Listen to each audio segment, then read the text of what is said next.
to the late Queen.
Her Majesty, she adored Scotland.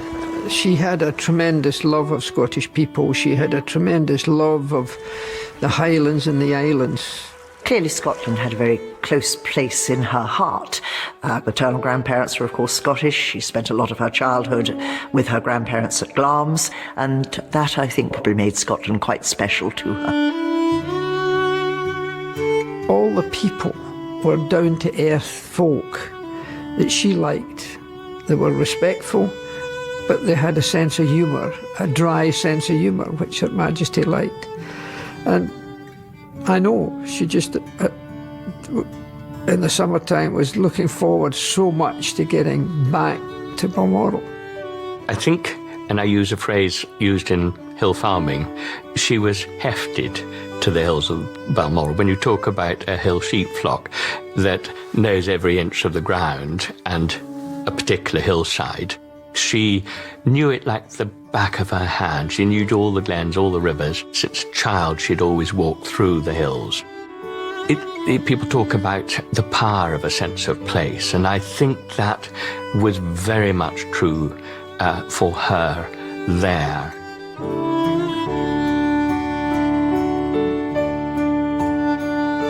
I've been at Balmoral when she appeared in the Range Rover and the window comes down and there's 3 or 4 corgis in the back, and she loved to go out and meet people, and she would go out and actually do private visits and go to private houses. She could, as much as you can, feel at peace and relaxed and at comfort in Scotland, and I think that's I think it's lovely for the people of Scotland to know that and to be aware of how much they made her feel at home when she came to Scotland.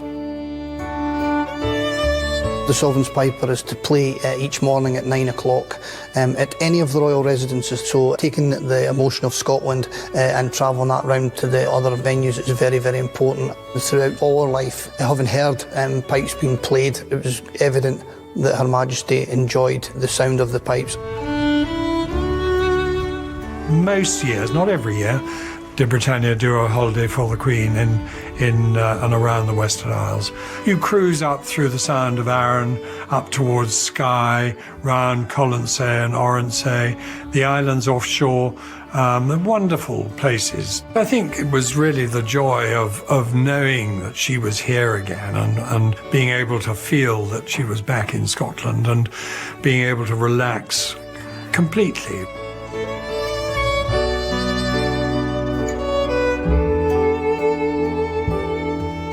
When Britannia went up to the Highlands, that was the best trip that Her Majesty could have had.